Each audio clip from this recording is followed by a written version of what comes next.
Et ça, un mariage aux salema non pour un objectif. Il y a comme ma progéniture, mais il y a un mariage aux salema un intérêt spirituel. Automosusu azobala parce que ayibi qui a utilisé étoile ya mwana mwasi to pe ya mwana mobali. Mingi ba pratique wana zaki na ba Occident et na tana biso et comme pe kokoma na Afrique esengo tozali. Et c'est par là qu'on peut interpeller bana nzambe koyeba ke babala kate pour parce que mobali azana mbongo to pe ozotala ba intérêt matériel non babala ka pourquoi parce que yo ko vivre na mutuana le reste du temps il y a vie au etikalo na sena moyo. C'est les animaux oyo bazana instinct bazana intelligence ils n'ont même pas le Saint-Esprit. Bakoki ko s'accoupler bongote. Et comment plus fort raison nous les hommes ayant l'intelligence et l'esprit de Dieu en nous. Parce que l'homme est créé selon la pensée de Dieu, ayant l'image de Dieu et la ressemblance de Dieu. Et nous avons le Saint-Esprit en nous.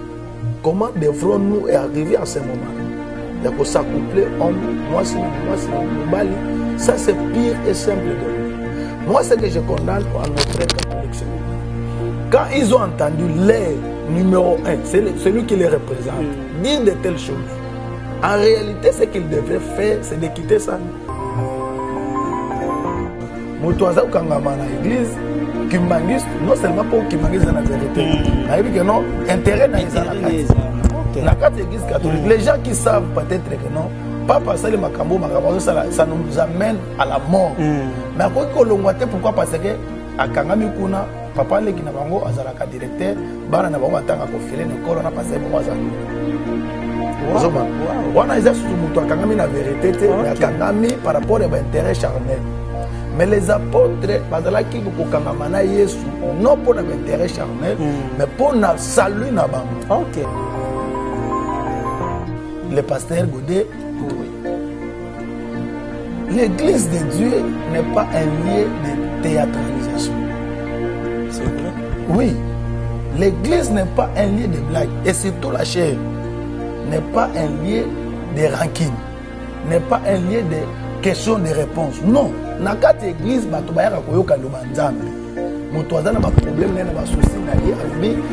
à moi, vous tous qui êtes fatigués, chargés, je vous donnerai des réponses.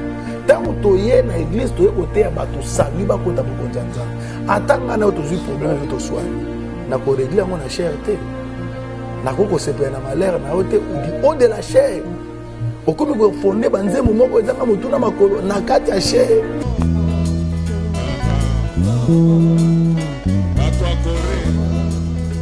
Batiaki biloko na kati namoni moto moko elongi na ye ya mashine a kote bakobelela yo solo tongo tongo tongo tongo ata na wenze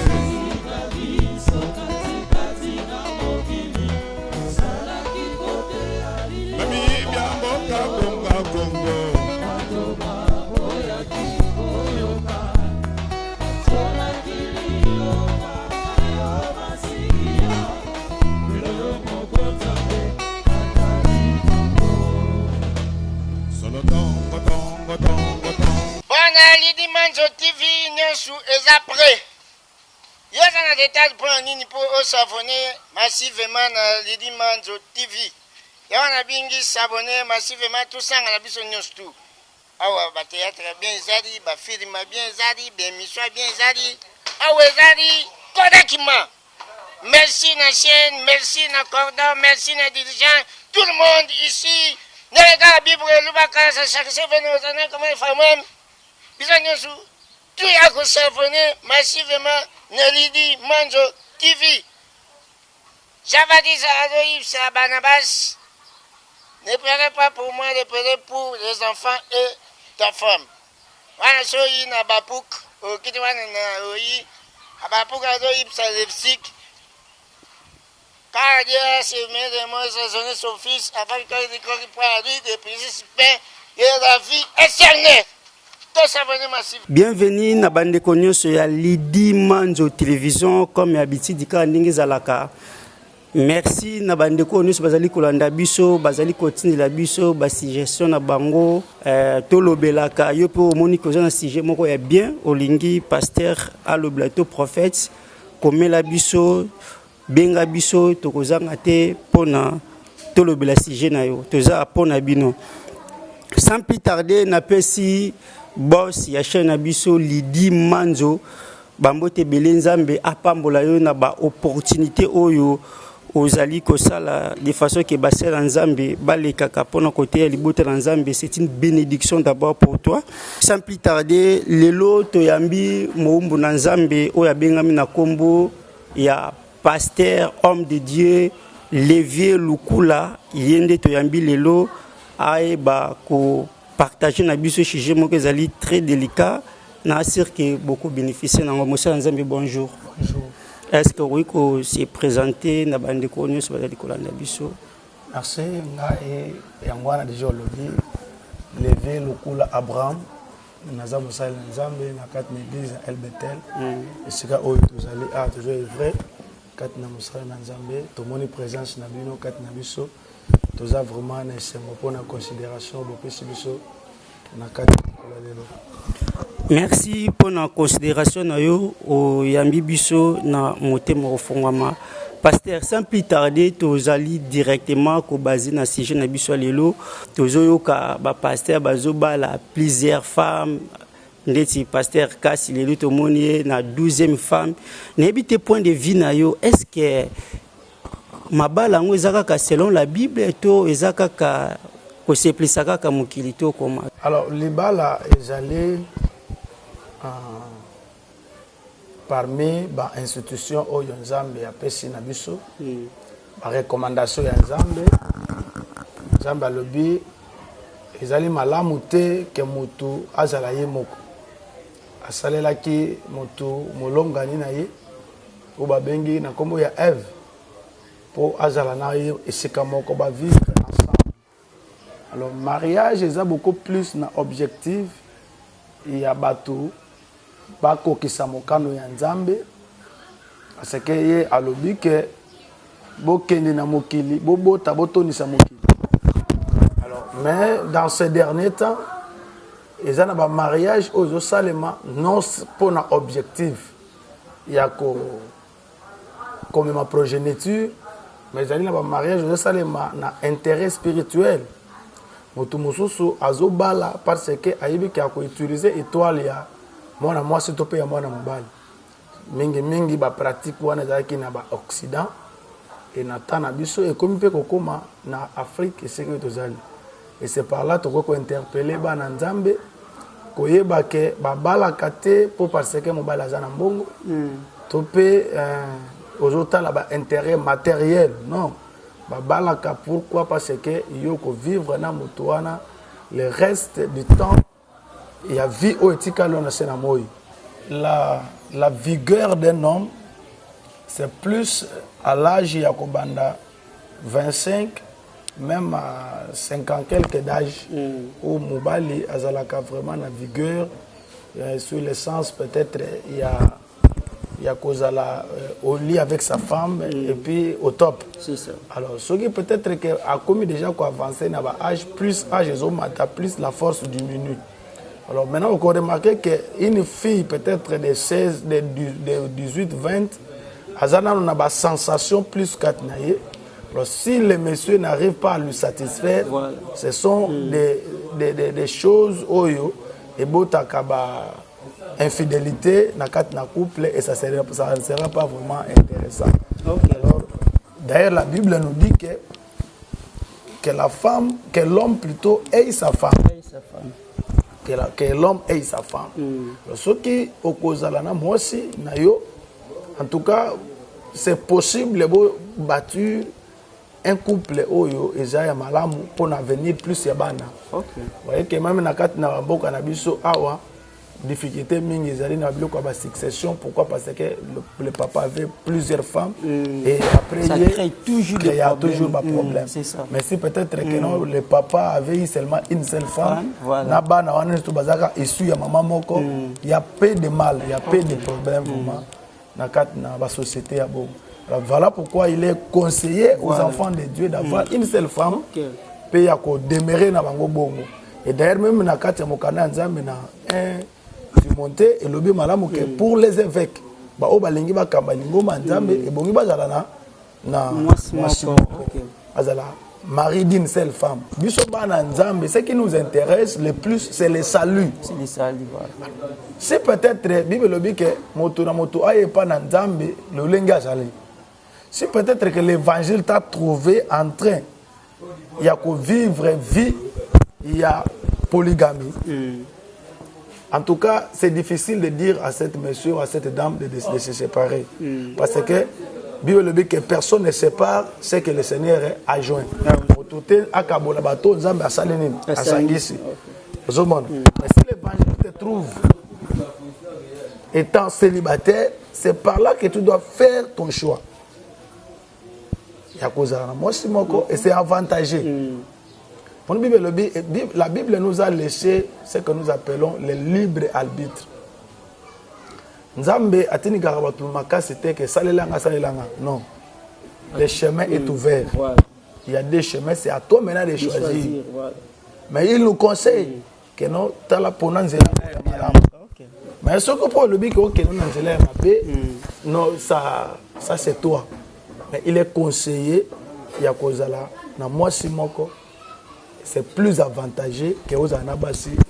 Mais moi, mon Zambie, ya koka moi, tout l'année dernièrement, pape Jean-Paul a pessi même loi na l'église nyonso catholique qui est mobile na mobile baki ko balana, moi si na moi si baki ko balana. Ton avis par rapport au message à pape? Ça c'est vraiment c'est à condamner. Il faut vraiment qu'on condamne avec fermeté. Avec beaucoup plus d'énergie parce que c'est diabolique. C'est vraiment diabolique. Pourquoi? Parce que la Bible dit que lorsque vous verrez l'abomination de désolation dont a parlé le prophète Daniel, il faut faire très attention. Parce que même nature, il faut servir à d'exemple. Beaucoup disent que le monde nous sert d'exemple. Non, ce n'est pas le monde. La Bible parle de la nature. Que la nature nous enseigne. Alors, si on prend peut-être quand on a nature, toujours quand on a soso mibali, soso ya mwasi na mubali, soki basangani ne bakosani, bakozwa maki pe pesi soso. Mukolo moko toti ko osmona soso ya mubali, azwa ndeko na ya mubali. Soso ya mwasi na ndeko na ya mwasi, ezalaka te. C'est les animaux. Ils ont un instinct, une intelligence. Ils n'ont même pas le Saint-Esprit. Ils s'accouplent bongote. Et comment plus forte raison, nous, les hommes, ayant l'intelligence et l'Esprit de Dieu en nous. Parce que l'homme est créé selon la pensée de Dieu, ayant l'image de Dieu et la ressemblance de Dieu. Et nous avons le Saint-Esprit en nous. Comment devrons-nous arriver à ce moment-là? Il y a que s'accoupler homme, moi c'est Moubali. Ça c'est pire et simple diabolique. Moi ce que je condamne à nos frères catholiques, c'est quand ils ont entendu l'air numéro 1, c'est celui qui les représente, dire de telles choses. En réalité, ce qu'ils devraient faire, c'est de quitter cette église. Mais tu sais que tout le monde. Parce que nous dit que nous quitter les mauvais compagnons. Il faut quitter Bango. Parce que nous que non, ngai nazana kati ya boatu. Chef na biso totamisa boîte waza ya komela masanga nazaka na kati ya boîte wana to koma non bokoma te bodina na mai beaucoup za te na chauffeur waza ya komela masanga za ya kolangwa bopese confiance akamba bino non le numéro 1 des catholiques c'est pas les évêques de Senko non même ataba Senko ba condamné même j'ai vu na Côte d'Ivoire na Cameroun ba oya Congo Brazza ya biso ba condamné ba boy. Plus tard, ils vont rattraper Bango parce que leur chef a déjà décidé. En réalité, ce qu'ils devraient faire, c'est de quitter cette église. Donc, ce que je peux vous dire, mon frère, eza ya kolongola bana nzambe na fanatisme. Les gens voient seulement les intérêts. Bible le dit que pendant que les apôtres marchaient, ils allaient qui n'a pas tout bandé ko sepela la bango. Mais bandé ko kokate ko joindre bango à cause des éléments. C'est-à-dire quoi, je vais vous expliquer. Moutou a montré que la vérité est là.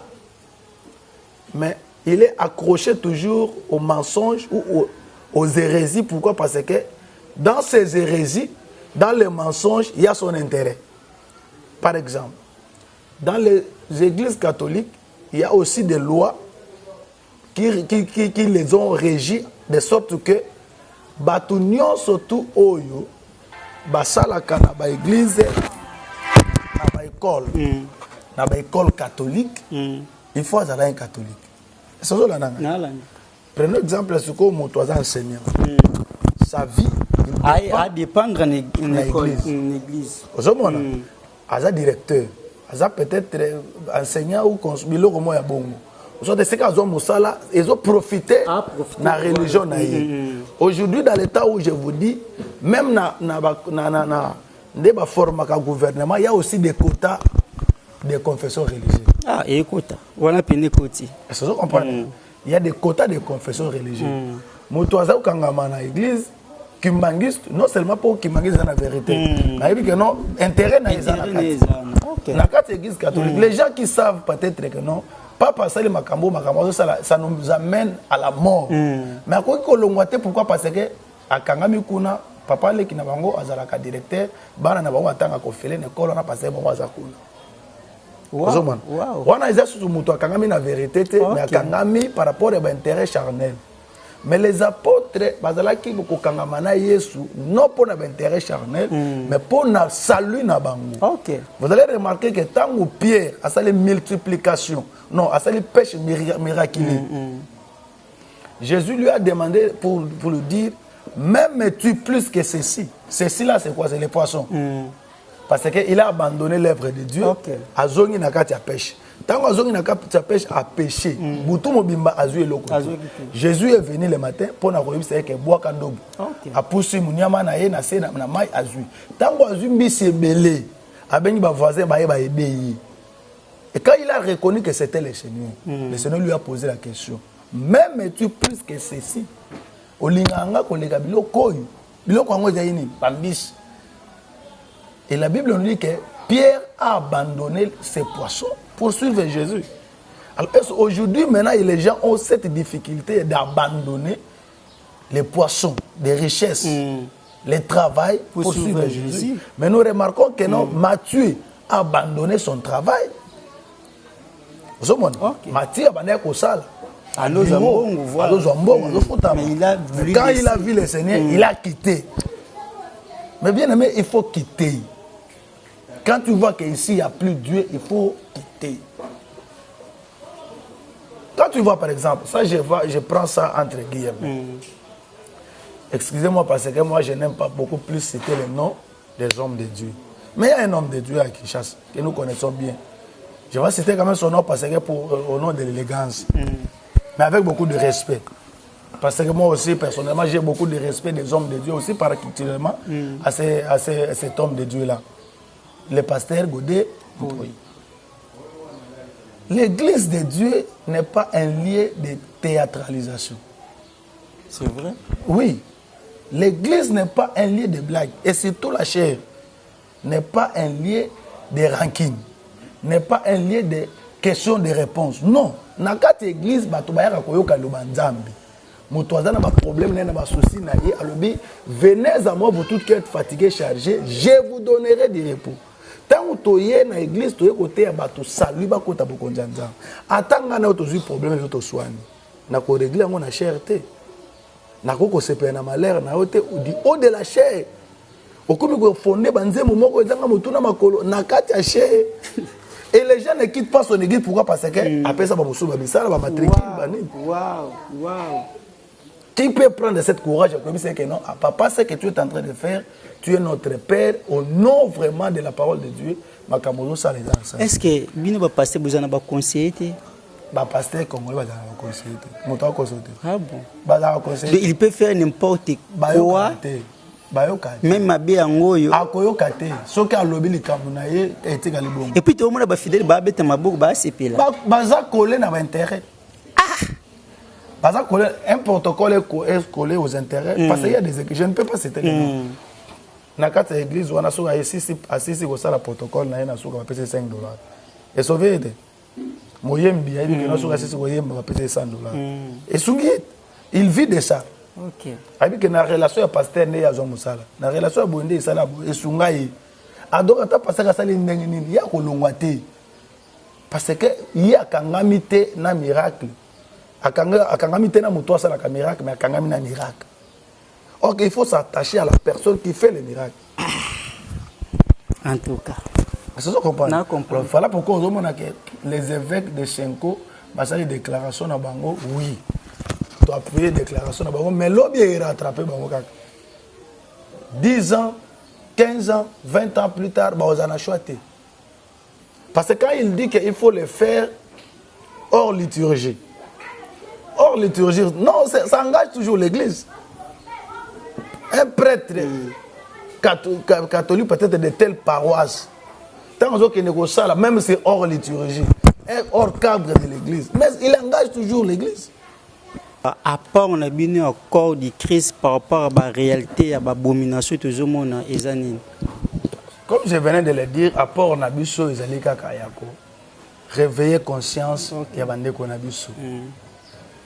Na voix net ndenge oyeboye, osungi biso, ba oyo ba ko yoka biso na média, ba yoka ba comprendre que masanga nyonso to bato basangana kana kombo ya nzambe. Bango nyonso to te basalela ka nzambe. OK. C'est ainsi la Bible nous dit que ceux qui m'appellent Seigneur, Seigneur n'hériteront pas tous le royaume des cieux. Ba o bako bazo benga kangana kolo bango nyonso te ba ko kota bokonza nzambe. Ésaïe chapitre 4 nous dit ceci. 7 femmes saisiront un seul homme et ils diront que tika biso to vivre vie au biso to vie mais pesa biso ka kombo na yo to même kombo na yo. Voyez? Azo vivre vie o ya lingi na ndenge na ye. Osa makamu ndenge ya lingi. Mais na kombo ya nani? Ya nzambe. Atika ka Bible likolo mais na sena ngwa na makamu. OK. Aza occultiste. Mais pour nous ça l'occultisme maintenant malamu baso abiki ababenga occultiste ba oyibatu bakoyate akosani par qui pasteur. Tous ces gens là travaillent pour le diable. Les églises telles que les églises catholiques là, vous voyez que à chaque gouvernement 80%, 70% il y a des ministres, même attendez le gouvernement si je côté na Congo. Quand on va faire 70% il y a gouvernement et issu à catholique. Vous savez pourquoi? Pourquoi? Mais parce que c'est eux qui représentent le diable sur cette terre.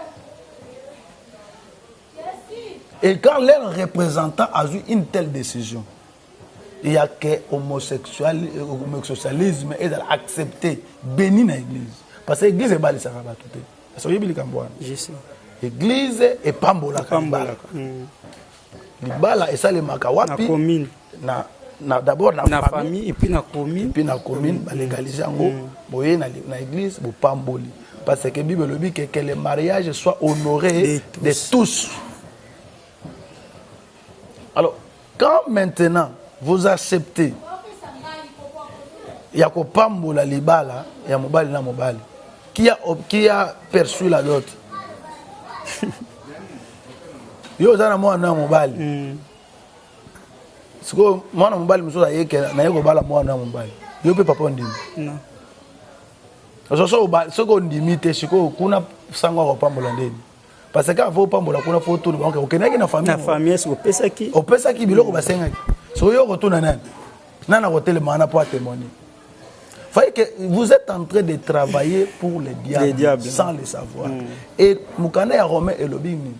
Romain et Lobby que non seulement ceux qui font les actes d'abomination, mais ceux qui approuvent les actes d'abomination n'hériteront pas le royaume des cieux. Ça dit que yo Lobby mais tu es en train d'approuver. On va dans la église, on va approuver ma camo, ça dans la église. Maintenant, quel message vous pouvez lancer à vos fidèles de quitter les milieux où ils ont compris que Dieu n'est pas là. Par rapport au message, parce que le que nous reconnaître bango na bambuma na bango. Mobateli mpate ye azali oyo azomema mpate na kati ya bergerie. Les pasteurs, les prophètes, les hommes de Dieu, ce sont seulement des canaux que le Seigneur est en train d'utiliser pour na kosunga libota na ye ba ye ba solo. Alors ceux qui bato bazo ba ngi ba sungo po ye ba solo. Bango mo baza na kati ya lukuta o ye ba solo mokoni. Tangla bisuna ba caractéristique ya faux pasteur. Ni to ko reconnaître bon. Soko banina no kotanga. Na Deutéronome chapitre 18. OK. Ezoloba ke prophète nyonso tout. Oyo akoloba likambo esalemi te. Aza faux prophète. Alobi yango na kombo na ngai Nzambe misalami te. Mais likambo wana ekokisami te. Boyeba ke maloba ya lobi ewoti na ngai. OK, wana alobi ke bato lolenge bongo bobanga bango te, botosa bango te, baza basali na ngai te. Donc quitter mbala moko. Mais quand tu vois des gens de telles pratiques, OK. Tu parles au nom de... Quand je parle ici, est-ce que Dieu m'a dit? Mais quand je dis que Dieu m'a dit et que cela n'arrive pas, ma candidature dans le lobby, on n'est pas un zambéta.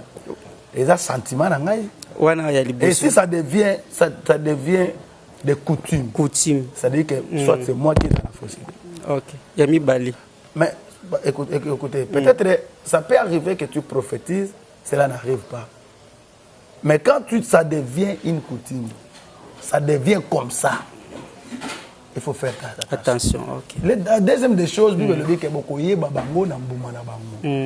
les vrais chrétiens sont reconnus par l'amour, le pardon et l'unité. OK. Ce que je vois dans l'église, ça c'est pas une église de Dieu. Les saluts aussi. Les saluts.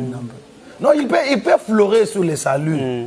Mais tant que que moto azana bolingo ya bande côté parce que moto azana bolingo ya bande côté akoko se faire la malheur de connaître.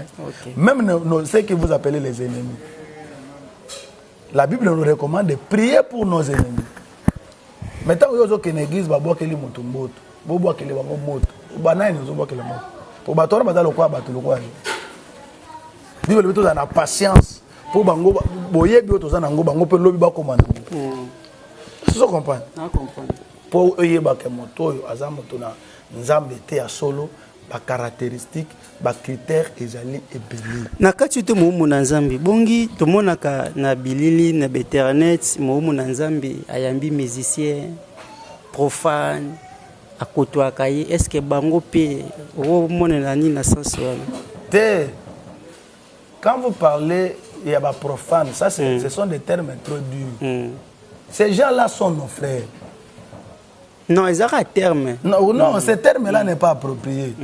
Parce que ces gens-là sont nos frères. Mais certes que nous avons l'avantage de connaître la vérité.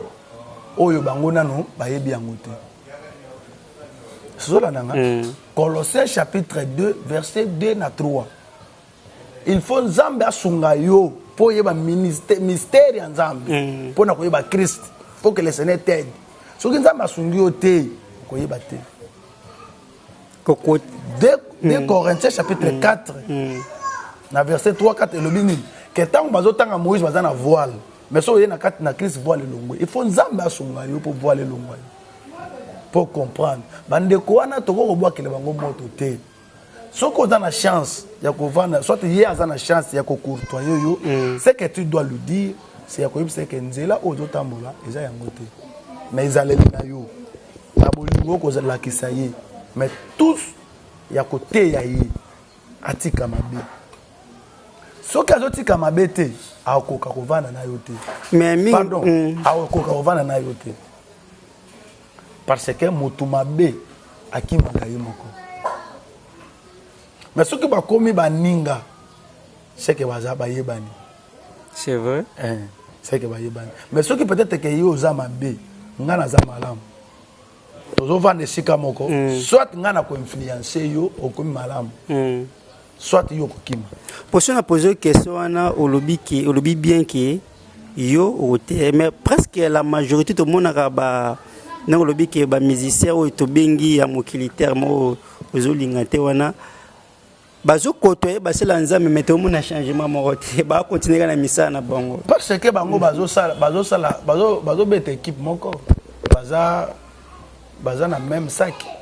C'est ça. Bazo travaille toujours pour le diable. Mais si c'était un homme de Dieu sérieux. Sérieux. Oh yo moto wana ba ye pembeni na ye. Okomona mbuma nango. Il y a changement, il y a repentance.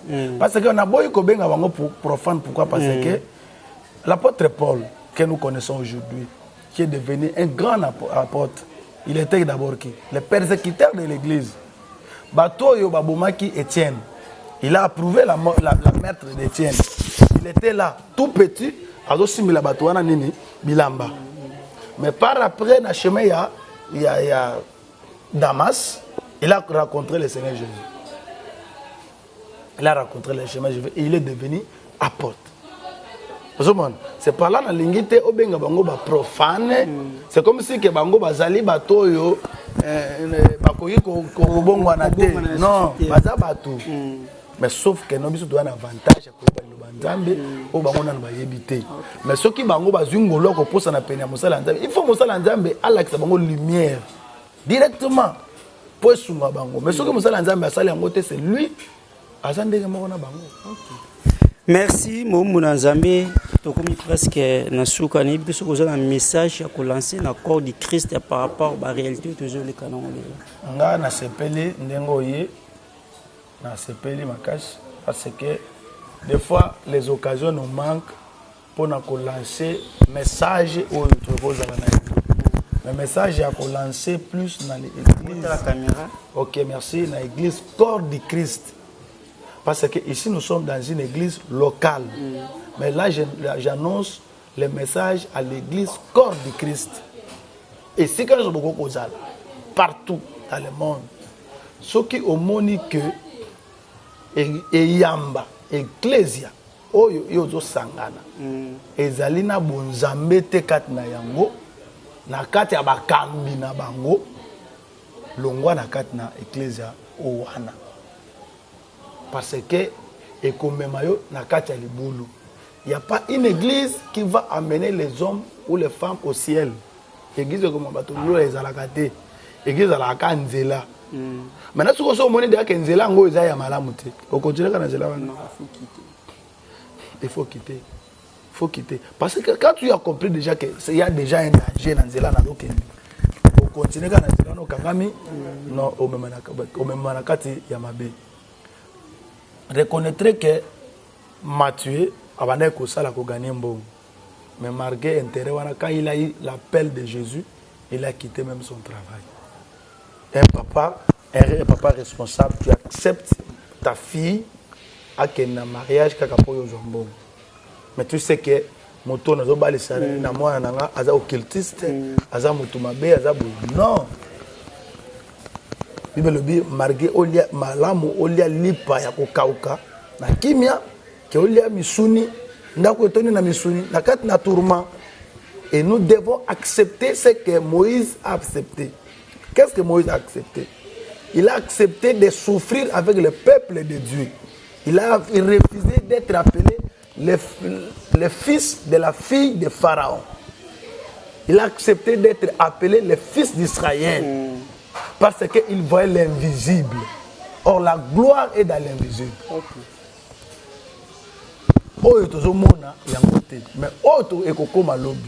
C'est ce que nous devons nous accrocher à ça. Or, la Bible nous dit que ce que nous serons n'est pas encore manifesté. Gloire au tokozala nango mokolo wana eleki oyo ezali yawo kobala mobali te po moni aza na mbongo non bala mobali d'abord po lingi lingai nanu sana na bolingo na ye sosolanda sana na bolingo mobali wana parce que le mariage c'est pour le meilleur et pour le pire. Il y a des pires moments qui arrivent dans le mariage mais so linga qui était so linga qui pour na mbongo et que mbongo ici linga qui pour na mandat ici. C'est difficile. Voilà, le message est lancé pour les enfants de Dieu de quitter les mauvaises compagnies. Ninga yamabe, Ecclésia yamabe, esika oyo solo eza côté ya mate esika oyo azoloba so makambo ya solo na monoko na ye mais misala na ye eza ya malamu te non le bato lolenge bongo bazali modèle te faut qu'on kabwana bango peu importe les intérêts que tu es en train de faire. OK nzamba pambolo mu na nzambe vraiment o lisi bana na nzambe bilei oyo et permettre ki bango balia nebi soko zali na ba salutation. Je salue seulement le peuple de Dieu. Je salue seulement les hommes de Dieu, le peuple de Dieu. Parce que nous sommes tous kolanda biso na lingi bino mingi nzambe na lola apambola bino. Ce qui peut être numéro de contact, oui, le numéro de contact ils allient 082 47 50 333. Nzambe lola apambola yo mo na Nzambe. Soki Olandi émission oyo tila biso commentaire soki ozali na sujet komela biso ozape na sujet mo ya biolingi mo na Nzambe a développer azana pona ko répondre biso naza sûr que tokutani mbala ezali koya kozanga te ko s'abonner kozanga te ko partager ezo sala biso bien pour être lo biso surtout avancer ko sala bino biloko malamu bye. Bwana Lidi Manzo TV nyonso eza prêt. Yoza na détail pour nini pour s'abonner massivement na Lidi Manzo TV. Yawana bingi s'abonner massivement tout ça na biso nyonso tout. Awa ba théâtre bien zadi, ba film bien zadi, ba émission bien zadi. Awa zadi kodakima. Merci na chaîne, merci na cordon, merci na dirigeant, tout le monde ici. Nega Bible Lubaka sa chaque semaine aux années comme il même. Tout a s'abonner massivement na Lidi Manzo TV.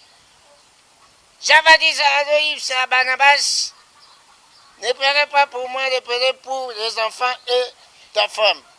Wana soyi na Bapouk, au Kitwana na Oyi, à Bapouk Adoïf à Leipzig.